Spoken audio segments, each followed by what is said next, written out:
Hallo, willkommen zum Deutschen Hörverständnis-Konversations-Podcast. Ich bin Matteo. Und ich bin Sophia. Schön, dass ihr wieder dabei seid. Ja, wirklich schön. Und falls ihr zum ersten Mal hier seid, herzlich willkommen in unserer kleinen Deutschlernfamilie. Hier sprechen wir echtes Deutsch mit echten Geschichten. Und heute mit einem Thema, das uns beide wirklich fordert. Ja, ein Thema, bei dem ich mich manchmal ein bisschen schäme, ehrlich zu sein. Sophia, ich möchte mit einer Frage anfangen. Eine sehr direkte Frage. Also gut, frag. Ernst, langsam. Was ist die Sache, die du dir jeden Januar vornimmst und jedes Jahr wieder aufgibst? Oh nein, das ist eine gefährliche Frage. Ich weiß, aber genau darüber reden wir heute. Disziplin. Warum sie so schwer ist, warum wir sie verlieren und wie man sie vielleicht wirklich aufbaut. Für A2 und B1. Mit echten Geschichten, echten Kämpfen und auch echten kleinen Siegen. Also, bleibt dran. Es wird ehrlich, es wird lustig und ihr lernt so viel deutsches Vokabular über Willenskraft, Gewohnheiten und Durchhaltevermögen. Okay, Matteo, du hast gefragt, also musst du auch antworten. Was nimmst du dir jeden Januar vor? Also, jedes einzelne Jahr dasselbe Vorhaben. Weniger Kaffee trinken.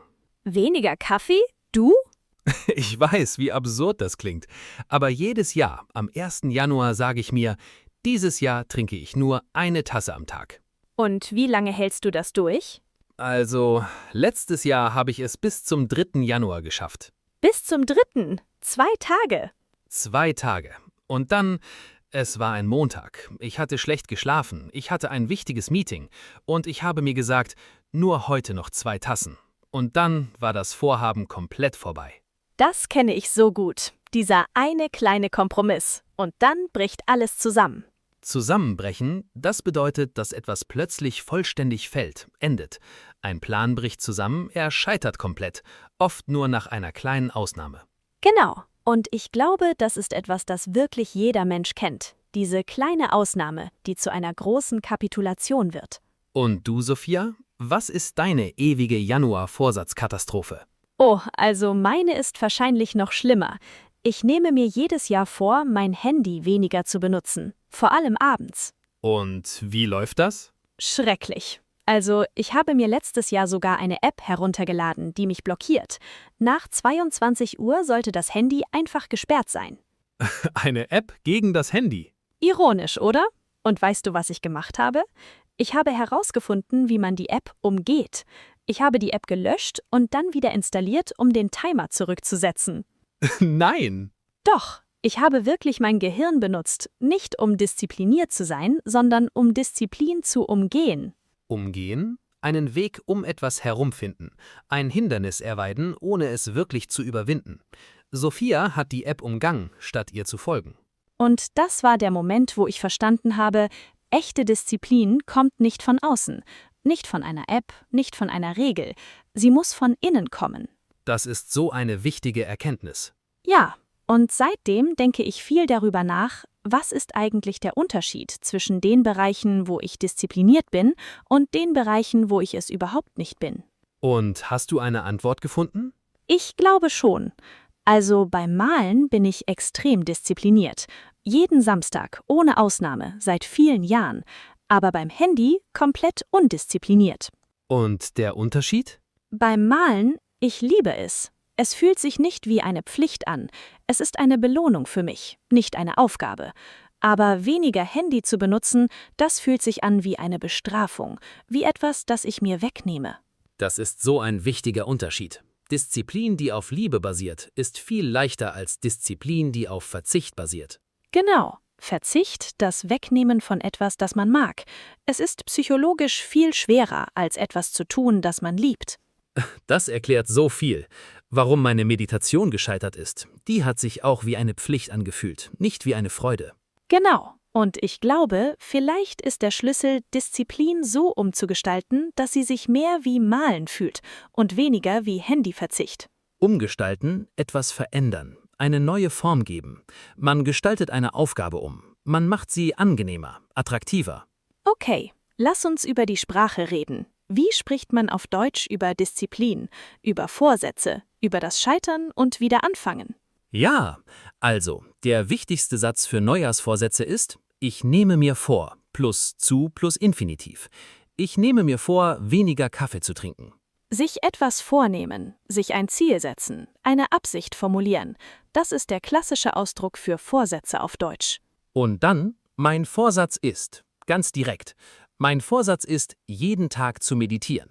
Oder mein Neujahrsvorsatz war, Und dann, wenn es nicht funktioniert, ich habe es nicht durchgehalten. Ich bin gescheitert. Es hat nicht geklappt. Durchhalten kennen wir schon aus früheren Episoden. Man hält durch, man macht weiter, gibt nicht auf. Nicht durchhalten bedeutet, man gibt irgendwann auf. Und dann, ich habe wieder angefangen. Das ist so ein wichtiger Satz. Er zeigt, man hat nicht komplett aufgegeben, man versucht es erneut. Erneut, nochmal, wieder. Ich versuche es erneut. Man gibt einer Sache eine zweite, dritte, vierte Chance. Und dann für Rückfälle. Ich bin rückfällig geworden. Das ist ein sehr treffender Ausdruck für den Moment, wo man in alte Gewohnheiten zurückfällt. Rückfällig, zurückgefallen in ein altes Verhalten. Man war für eine Weile diszipliniert und dann ist man zurückgefallen, wie man vorher war. Und dann wichtige Vokabeln allgemein. Die Willenskraft, die mentale Stärke, etwas durchzuziehen, die Selbstbeherrschung, die Kontrolle über die eigenen Impulse. Selbstbeherrschung, das ist so ein schönes Wort. Selbst plus Beherrschung. Man beherrscht sich selbst. Man kontrolliert die eigenen Wünsche und Reaktionen. Und dann die Gewohnheit. Kennen wir schon aus früheren Episoden. Eine wiederkehrende automatische Verhaltensweise. Und dann der Rückschlag. Ein Moment des Scheiterns innerhalb eines längeren Prozesses. Man erlebt Rückschläge, aber sie bedeuten nicht das Ende. Matteo, erzähl uns von einem Moment, wo du wirklich einen großen Rückschlag hattest, bei etwas, das dir wichtig war. Nicht nur Kaffee, sondern etwas Tieferes. Also, ich denke sofort an das Japanisch lernen. Ihr wisst, ich lerne seit Jahren Japanisch. Und am Anfang, ich war so diszipliniert. Jeden Tag 1 Stunde, ohne Ausnahme. Ja, das kenne ich von dir. Und dann, vor ungefähr 2 Jahren, ich hatte eine wirklich stressige Zeit. Der Podcast wuchs schnell, ich hatte mehr Schüler, ich hatte weniger Zeit. Und das Japanisch lernen, das war das Erste, was ich weggelassen habe. Ein Tag Ausnahme? Ein Tag wurde eine Woche. Eine Woche wurde ein Monat. Und nach 3 Monaten, ich hatte komplett aufgehört. Kein einziges japanisches Wort mehr. Oh, Matteo. Und das Schlimmste war, als ich zurückkommen wollte, habe ich gemerkt, wie viel ich vergessen hatte.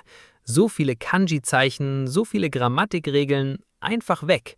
Und das hat mich so frustriert, dass ich fast komplett aufgegeben habe. Für immer. Was hat dich davon abgehalten, komplett aufzugeben? Also, ich erinnere mich an einen Moment. Ich habe einen alten japanischen Podcast gefunden, den ich vor 3 Jahren zum ersten Mal gehört hatte. Und ich habe ihn wieder abgespielt. Nur aus Nostalgie. Und? Und ich habe gemerkt, ich verstand immer noch so viel. Viel mehr, als ich dachte. Das Wissen war nicht komplett verschwunden. Es war nur versteckt. Ein bisschen eingerostet. Eingerostet. Was für ein schönes Bild. Eingerostet wie Metall, das rostet. Wenn man es nicht benutzt, wird Wissen, das man lange nicht benutzt hat, eingerostet. Es ist noch da, aber es braucht Übung, um wieder frisch zu werden. Und in diesem Moment habe ich entschieden, ich fange nochmal an. Aber dieses Mal anders. Nicht 1 Stunde jeden Tag, sondern nur 10 Minuten. Realistisch, nachhaltig. Nachhaltig. Das ist so ein wichtiges Wort. Nachhaltig, etwas, das lange dauern kann, ohne zusammenzubrechen. Ein nachhaltiger Plan ist realistisch genug, um wirklich durchgehalten zu werden.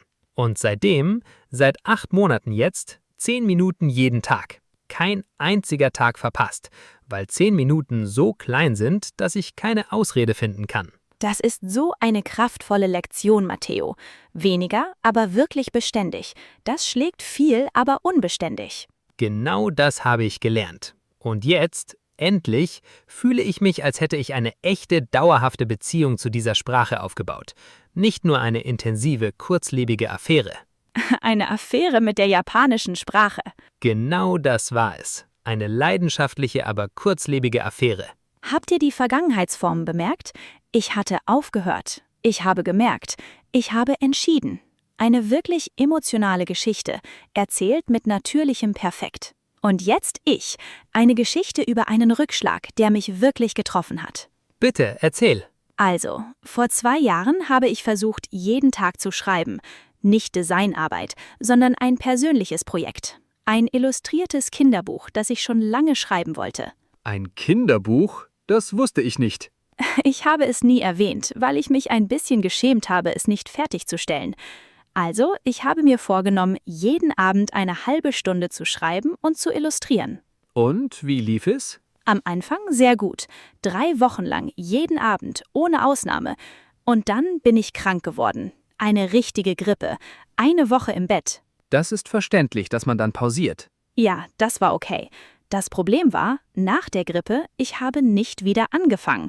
1 Woche wurde 2 Wochen. 2 Wochen wurde 1 Monat. Und dann habe ich mich so schuldig gefühlt, dass ich das Projekt nicht mal mehr anschauen wollte. Schuldig fühlen, ein Gefühl der Verantwortung für etwas Negatives, oft verbunden mit Scham. Sophia hat sich so schuldig gefühlt, dass die Schuld selbst zum Hindernis wurde. Und das Kinderbuch, es liegt seit 2 Jahren irgendwo in meinem Regal, halb fertig. Und jedes Mal, wenn ich es sehe, fühle ich mich schlecht. Sophia, das ist so eine ehrliche und wichtige Geschichte. Ich glaube, das kennt fast jeder. Ein halbfertiges Projekt, das einen an sein eigenes Scheitern erinnert. Ja, und weißt du was? Als wir heute diese Episode vorbereitet haben, habe ich darüber nachgedacht. Vielleicht ist heute der Tag, an dem ich es wieder anfange. Wirklich? Ja, nicht eine halbe Stunde jeden Abend, das war offensichtlich zu ambitioniert für mein Leben gerade, sondern vielleicht nur 10 Minuten, einmal die Woche. Klein anfangen, wie du gesagt hast. Das ist so schön, Sophia. Und ich möchte, dass du uns in ein paar Monaten erzählst, wie es gelaufen ist. Eine öffentliche Verpflichtung. Jetzt muss ich es wirklich machen. Genau das war meine Absicht. Verpflichtung kennen wir schon als Verantwortlichkeit. Wenn man öffentlich etwas ankündigt, fühlt man sich mehr verpflichtet, es wirklich zu tun. Okay, lass uns über die Wissenschaft der Gewohnheiten reden, weil es gibt echte Forschung darüber, warum Disziplin so schwer ist. Ja, das interessiert mich sehr. Also, Forscher sagen, unser Gehirn liebt Energieeinsparung. Neue Gewohnheiten brauchen viel mentale Energie. Der Kopf muss aktiv nachdenken, sich erinnern, entscheiden. Energieeinsparung. Das Gehirn möchte so wenig Energie wie möglich verbrauchen. Neue Gewohnheiten sind anstrengend, weil sie viel bewusstes Denken brauchen. Aber alte Gewohnheiten, die brauchen fast keine Energie mehr. Sie laufen automatisch. Und deswegen ist es so leicht, in alte Muster zurückzufallen. Sie sind der Weg des geringsten Widerstands. Der Weg des geringsten Widerstands. Das ist so ein treffendes Bild. Widerstand, das, was uns auffällt, was Kraft erfordert, um zu überwinden. Der Weg des geringsten Widerstands ist der einfachste, bequemste Weg. Und das erklärt so viel. Warum das Handy so verlockend ist. Es ist eine alte, bequeme Gewohnheit, während neue Gewohnheiten, wie das Kinderbuchschreiben, mentale Anstrengung brauchen. Genau. Und deswegen sind die Strategien, über die wir vorhin gesprochen haben, so wichtig. Klein anfangen, das senkt den Widerstand. Feste Zeiten, das reduziert die Entscheidungen, die man treffen muss. Weniger Entscheidungen, das ist so ein wichtiger Punkt. Jede Entscheidung kostet mentale Energie. Wenn man automatisch handelt, statt jedes Mal zu entscheiden, spart man diese Energie. Und das ist auch der Grund, warum viele erfolgreiche Menschen so einfache Routinen haben. Nicht, weil sie langweilig sind, sondern weil sie Energie sparen für die wichtigen Entscheidungen. Das erinnert mich an meine Morgenroutine. Ich denke nicht mehr darüber nach, ob ich Wasser trinke oder Yoga mache. Es passiert automatisch, weil es Routine geworden ist. Automatisch oder bewusstes Nachdenken.